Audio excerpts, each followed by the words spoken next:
All right, let's dive right into this explainer and unlock a grammar tool that honestly is pretty fascinating. We use it literally every single day to talk about alternate realities. Ever wish you could just snap your fingers and change the world around you? Well, grammatically speaking, we've kind of got a built-in mechanism for exactly that. Today, we're demystifying the conditional progressive. I know, the name sounds a little technical, but really, it's just the language code we use to escape our current circumstances and imagine what could be. Picture this for a second. It's an incredibly common, real-world frustration. It is pouring rain outside right now, the sky is just totally gray, but you desperately want to go out for a walk. You're stuck inside. So how do you mentally express wishing the weather was completely different? Well, you build a conditional situation in your mind.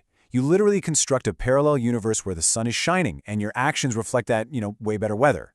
So let's get into Section 1, Grammar's Alternate Realities, Escaping the Present.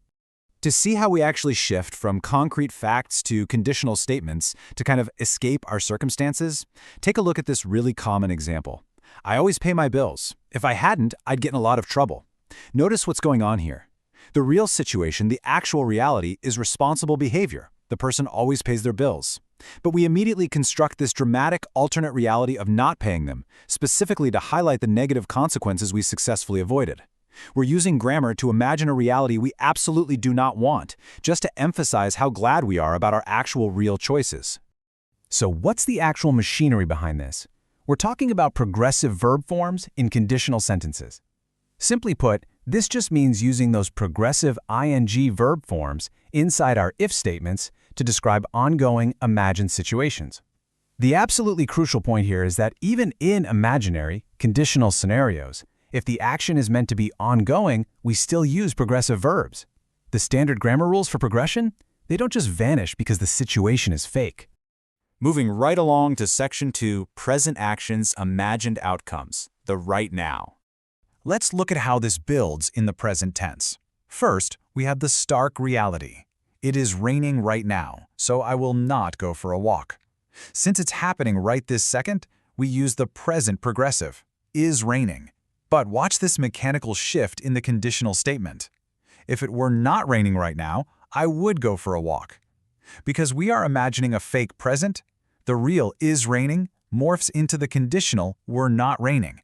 It's this precise, almost mathematical grammatical pivot that signals to anyone listening, hey, we've just entered an alternate reality. All right, Section 3, Past Actions, Rewritten History, Changing Yesterday. Now, what's really cool is we apply that exact same progressive logic to rewrite events that have already happened. Look at the real situation here. It was raining yesterday afternoon, so I did not go for a walk. This time, we're using the past progressive, was raining. Now for the conditional. To create our statement about the past, we say, if it had not been raining, I would have gone for a walk. Listen to that vocal and grammatical shift. We go from was raining to had not been raining. That had not been is basically our time machine. It lets us mentally rewrite history to explore what could have been. Let's look at another everyday example from the text that really shows the emotional stakes of rewriting history. I called my husband to tell him I would be late. If I hadn't, he would have gotten worried about me. Again, the real past situation is making the phone call. The alternate past reality is not making the call. By expressing this alternate history, we're showing exactly why the real action was so necessary in the first place, to save a spouse from worrying. It's a highly effective, almost empathetic way to communicate your care and intent. Which brings us to Section 4, the apartment painting puzzle, Olga versus Yoko. So the crucial point is knowing exactly when these imaginary actions are actually happening. I want you to imagine you are in the middle of painting this exact yellow apartment. You've got the ladder set up, the paint cans are dripping everywhere, there's a bike in the background, it is a whole major project. Now, based on what we've just covered, we have to solve a little mystery based purely on the grammar two different people use. The big question we need to answer is, who is busy painting her apartment now, and who is busy painting earlier? Okay, so Olga says, if I hadn't been painting my apartment, I would have gone to a movie. And Yoko says, if I weren't painting my apartment, I would go to a movie. Take a second and look really closely at those auxiliary verbs. Yoko uses weren't painting. Just like our rain example from earlier, weren't signifies a present, ongoing alternate reality. That means Yoko is the one stuck painting right now. Olga, on the other hand, uses hadn't been painting. That past structure tells us she is completely rewriting a past event. So Olga was the one busy earlier. It is kind of amazing how just a couple of auxiliary words completely change the entire timeline. Let's test this out. Section 5, Everyday Conditional Practice. Fill in the blanks. Let's test our skills with some classic office disasters. First up, the copy machine wasn't working. That's our unfortunate past reality. Now let's build the positive alternate timeline together. If it blank working, we blank finished our presentation. Let's walk through the mental steps here. The broken machine is in the past, right? So the first blank needs to shift from the real wasn't to the imagined past had been. If it had been working. And the result? We need to express a past imagined outcome. We would have finished our presentation. By mentally filling in had been and would have, you've successfully rewritten a super stressful office memory into a totally successful one.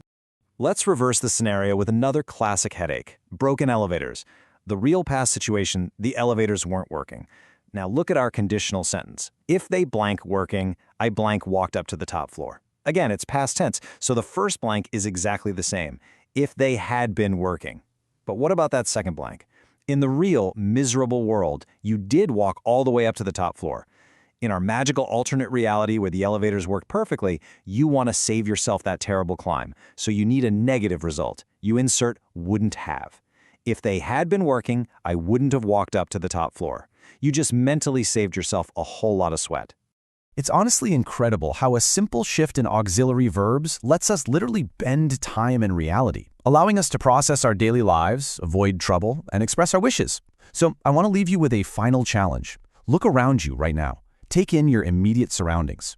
If you weren't watching this explainer right at this very moment, what would you be doing? What alternate present reality would you construct for yourself? Keep paying really close attention to those weren'ts and hadn't beens in your daily conversations. You're going to start seeing these alternate timelines everywhere. Thanks for joining me on this explainer, and keep exploring the language around you.